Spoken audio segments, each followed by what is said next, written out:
Sentences number 9. Unless subject is a object then any sentence. अगर कर्ता के पास कुछ नहीं है, negative sentence. Come on guys.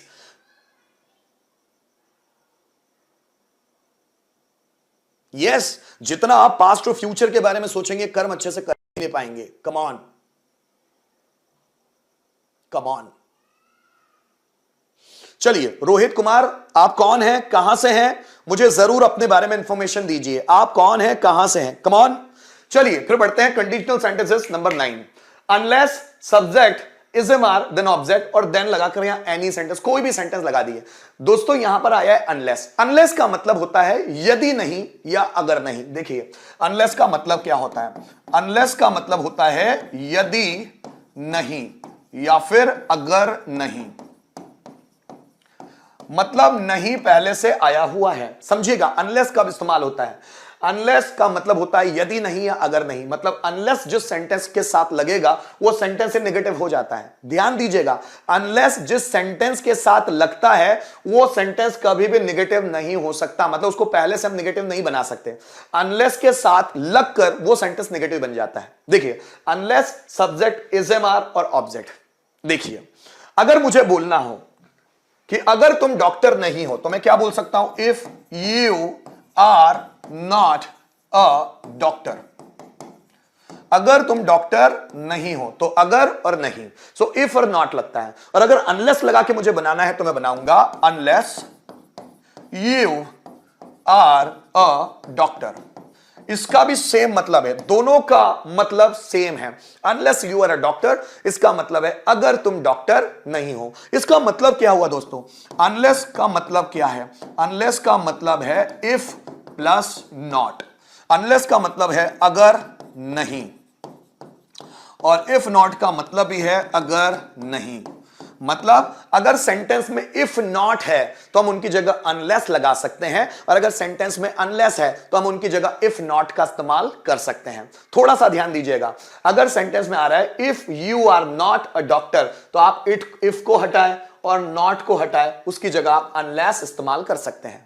ये दोनों सेंटेंस के मीनिंग एक ही है. फिर ध्यान दीजिएगा, अगर सेंटेंस में अनलेस लगा हुआ है तो वो सेंटेंस, उसमें कोई और एक्स्ट्रा नेगेटिव वर्ड्स नहीं आना चाहिए. Unless you are a teacher, अब यू आर अ टीचर में कोई नेगेटिव वर्ड है क्या, देख रहे हैं आप, नहीं है. तो अनलेस के साथ जो सेंटेंस जुड़ता है उसके साथ कभी नेगेटिव वर्ड आना नहीं चाहिए, है ना, तभी वो नेगेटिव मीनिंग दे पाएगा. Unless you are a doctor, अगर तुम डॉक्टर नहीं हो. अब थोड़ा सा समझ में आएगा आपको ये रूल. देखिएगा ये रूल है यहां पर conditional sentence. Unless subject is am then object, फिर देन लगाकर कोई भी सेंटेंस आप जोड़ सकते हैं. अब कोई भी सेंटेंस कैसे वो मैं आपको बताऊंगा. देखिए पहले इतना पोर्शन हम बनाना सीखते हैं. अगर तुम डॉक्टर नहीं हो so unless you are a doctor. अगर राम टीचर नहीं है so unless Ram is a teacher. अगर तुम मेहनती नहीं हो unless you are hard working. अगर रोहन टैलेंटेड नहीं है सो unless Rohan is talented. अगर यह ऑनलाइन क्लास फ्री नहीं है so unless this online class is free. अगर तुम जादूगर नहीं हो so unless you are magician. अगर अंकित अमीर नहीं है so unless Ankit is rich. अगर रोहन गरीब नहीं है so unless Rohan is poor. अगर तुम एक्स्ट्रा ऑर्डिनरी नहीं हो so unless you are extraordinary. अगर हम फ्रेंड्स नहीं हैं so unless we are friends. अगर तुम बिजी नहीं हो so unless you are busy. ऐसे सेंटेंस बनाएंगे. फिर देन लगाकर आप कोई भी सेंटेंस जोड़ दो, ये आपकी मर्जी है. तो मैं कुछ पैटर्न के हिसाब से आपको समझाता हूं. अगर तुम डॉक्टर नहीं हो, अगर तुम डॉक्टर नहीं हो तो मेरा इलाज मत करो. जैसे हम किसी को गुस्से में बोला, अगर तुम डॉक्टर नहीं हो तो मेरा इलाज मत करो. अगर तुम टीचर नहीं हो तो मुझे मत पढ़ाओ. अगर तुम मेरे फ्रेंड नहीं हो तो मेरी मदद मत करो. अगर तुम मेरे फ्रेंड नहीं हो तो मेरी मदद मत करो. तो मैं क्या चाहता हूं, इस अनलेस की जगह ये एनी सेंटेंस की जगह डोंट V1 देन ऑब्जेक्ट. पहले इस स्ट्रक्चर को इस्तेमाल करना सीखो. अगर तुम डॉक्टर नहीं हो तो मेरा इलाज मत करो. Unless you are a doctor then don't operate me. मेरा इलाज मत करो. अगर तुम अमीर नहीं हो तो मेरी मदद मत करो. So unless you are rich then don't help me. अगर तुम नॉलेजेबल नहीं हो तो नॉलेज शेयर मत करो. So unless you are knowledgeable then don't share knowledge. अगर वह बिजी नहीं है अगर वो बिजी नहीं है तो उसे कॉल करो, ऐसा भी तो हो सकता है ना, अगर वो बिजी नहीं है तो उसे कॉल करो। Unless he is busy then verb का फर्स्ट फॉर्म और ऑब्जेक्ट, इस स्ट्रक्चर को बनाओ। अगर वो बिजी नहीं है, unless he is busy then call him. अगर वह बीमार नहीं है तो उसे ऑफिस बुलाओ। Unless he is sick then call him in the office, उसे ऑफिस में बुलाओ। अगर यह टॉपिक इजी नहीं है तो इसे छोड़ दो। So unless this topic is easy, unless this topic is easy then leave it, तो इसे छोड़ दो। अगर रोहन क्लास में नहीं है तो उसे बुलाओ। So unless Rohan is in the class then call him, तो उसे बुलाओ। अगर यह तुम्हारा मोबाइल नहीं है तो मुझे दे दो। So unless it is your mobile then give it to me. अगर यह तुम्हारा पैसा नहीं है तो इसे हाथ मत लगाओ। Unless this is your money then don't touch it, then don't touch it। अगर तुम ईमानदार नहीं हो तो यहां से चले जाओ। Unless you are honest then go from here, यहां से चले जाओ। तो हो सकता है सेंटेंस बाद वाला पॉजिटिव हो या हो सकता है बाद वाला नेगेटिव हो, आप कोई भी सेंटेंस इस्तेमाल कर सकती है, मर्जी आपकी है। तो unless जिस सेंटेंस के साथ जुड़ता है वो सेंटेंस नेगेटिव ऑटोमेटिक बन जाता है, क्योंकि unless का मतलब क्या है, अगर नहीं या यदि नहीं। अब देखिए बनाकर देखते हैं। अगर तुम बिजी नहीं हो तो मुझे कॉल करो। Unless you are busy then call me। अगर तुम इंदौर में नहीं हो, अगर तुम इंदौर में नहीं हो तो कहां हो, सेंटेंस बना। So unless you are in Indore so where are you, ये भी बन सकता है कोई भी सेंटेंस, इसलिए तो मैंने लिखा एनी सेंटेंस, कोई एक सेंटेंस के भरोसे मत रहना।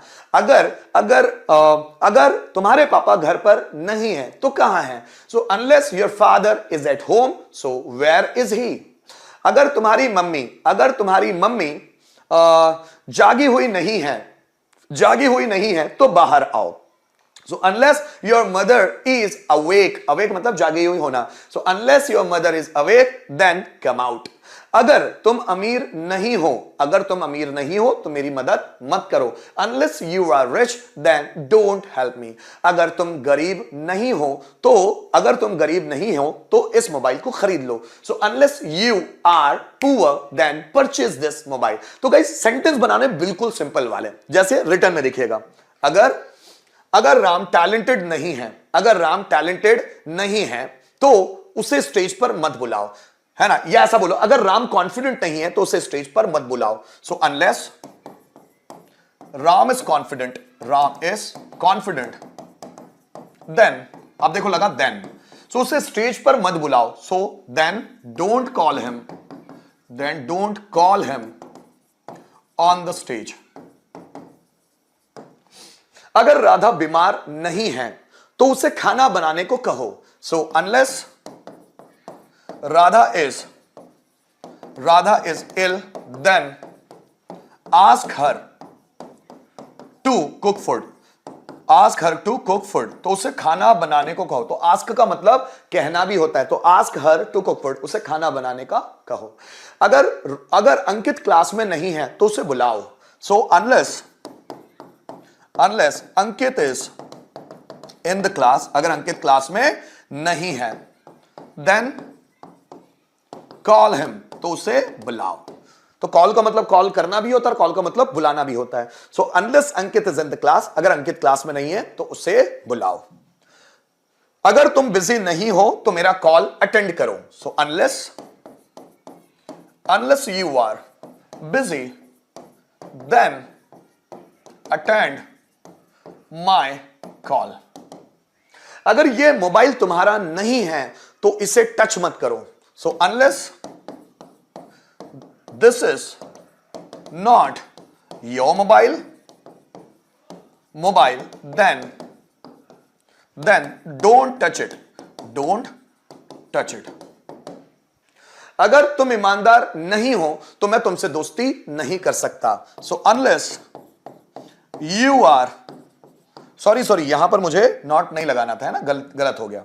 सो अगर यह मोबाइल तुम्हारा नहीं है, unless this is your mobile then don't touch it. अगर तुम ईमानदार नहीं हो तो मैं तुमसे फ्रेंडशिप नहीं कर सकता। So unless you are honest then I can't make friendship with you. Make friendship with you, है ना। अब जरा समझिएगा, जो अनलेस के साथ जो सेंटेंस जुड़ा हुआ है यहां तक, वो नेगेटिव नहीं हो सकता, क्योंकि अनलेस के साथ लगकर वो नेगेटिव बनता है ना। उसके बाद वाला सेंटेंस नेगेटिव हो सकता है, उसमें कोई प्रॉब्लम नहीं है। देखिए,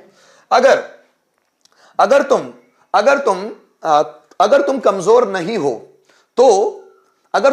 नहीं हो तो एक्सरसाइज करो। So unless you are week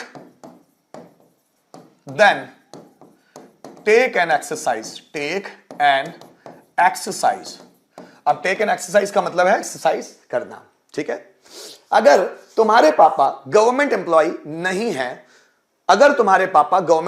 नहीं है, तो इस फॉर्म को फिलअप करो। जैसे सपोज किसी योजना के लिए फॉर्म है, अगर तुम्हारे पापा गवर्नमेंट एम्प्लॉय नहीं है तो इस फॉर्म को फिलअप करो। So unless your father is a government employee then fill up this form. अगर तुम तैयार नहीं हो तो मैं इंतजार करता हूं। So unless you are ready then I wait. तो मैं इंतजार करता हूं।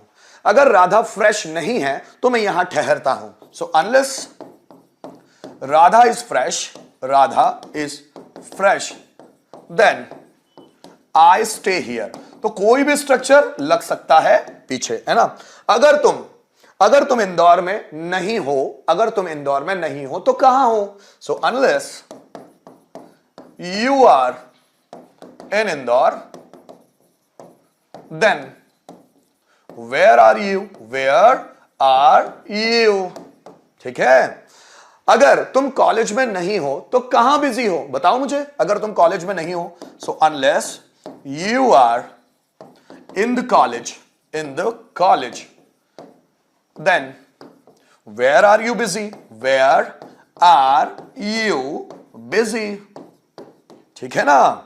अगर तुम खुश नहीं हो तो कारण मुझे बताओ, क्यों खुश नहीं हो, है ना। अगर तुम खुश नहीं हो, unless you are happy, अगर तुम खुश नहीं हो then tell me the reason, तो मुझे कारण बताओ।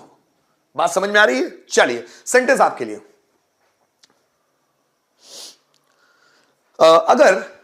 अगर मेरा भाई घर पर नहीं है तो पैसे मम्मी को दे दो।